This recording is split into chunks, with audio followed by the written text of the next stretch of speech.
Hello friends, in today's video, we shall see what is property rights and the Coase theorem. First of all, what are property rights? Well, it's basically about who has the right to decide what happens with a piece of land or property. Now imagine there's a farmer named Albert. He owns a wetland and he wants to drain it to grow crops and can earn a profit of $5,000. But hold on, his neighbor Betty downstream might not be so thrilled about it. Why? Because draining the wetland could flood Betty's land, causing $8,000 worth of damage to her crops. So here's the question. Does Albert have the right to do whatever he wants on his land, or should he compensate Betty for the potential damage? Now here, two possible scenarios can occur. One, Betty pays Albert $8,000 to keep the wetland intact, as it is the value of the crop damage that she would incur if Albert decides to drain the wetland. Two, Albert accepts any amount above $5,000 because that's the value he gains by draining the wetland and growing the crops. The key is negotiation.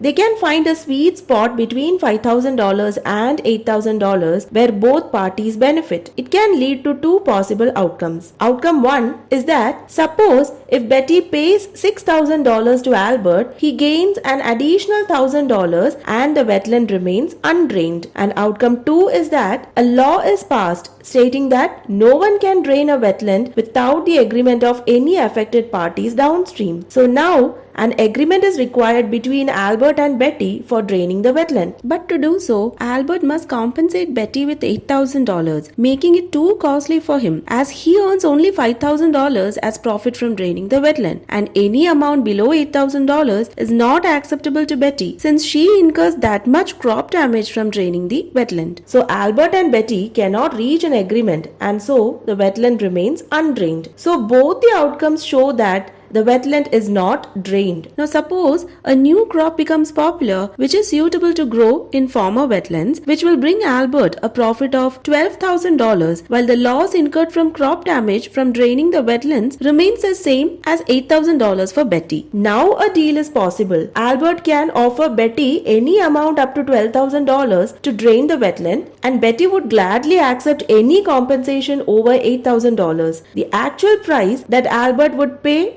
depend on the bargaining abilities of the two parties. Say for instance, if Albert decides to pay $10,000 to Betty to drain the wetland while he earns $12,000 from the new crop grown in that drained wetland, both of them will be better off as he himself earns a gain of $2,000 from the crop yield and Betty gets an additional $2,000 than her actual loss incurred. This brings us to the Coase theorem put forward by Nobel laureate Ronald Coase in his article The Problem of Social Cost in 1960. It states that if property rights are well defined and there are no transaction costs, an efficient allocation of resources will result even with externalities. Transaction costs are costs involved in reaching an agreement, such as the cost of obtaining information such as surveying the land, time and effort spent in negotiations, and costs of enforcing the agreement, etc. In our example, the transaction costs are low because Albert and Betty only need to agree on compensation. Legal costs may be involved though. Through negotiation, the two parties balance the external costs against economic benefit. In this example, initially the external costs were $8,000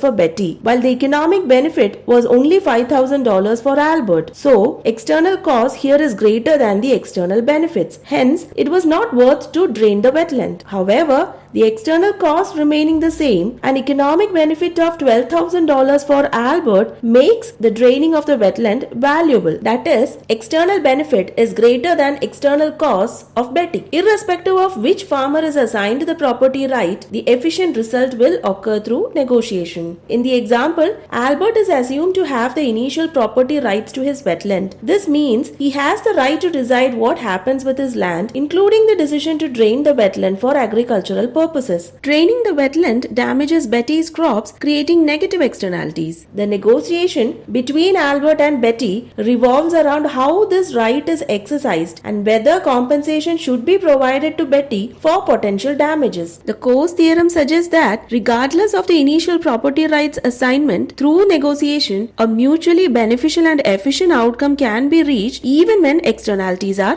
present. If you like the video, do subscribe to my channel and share the videos with your friends. Thank you.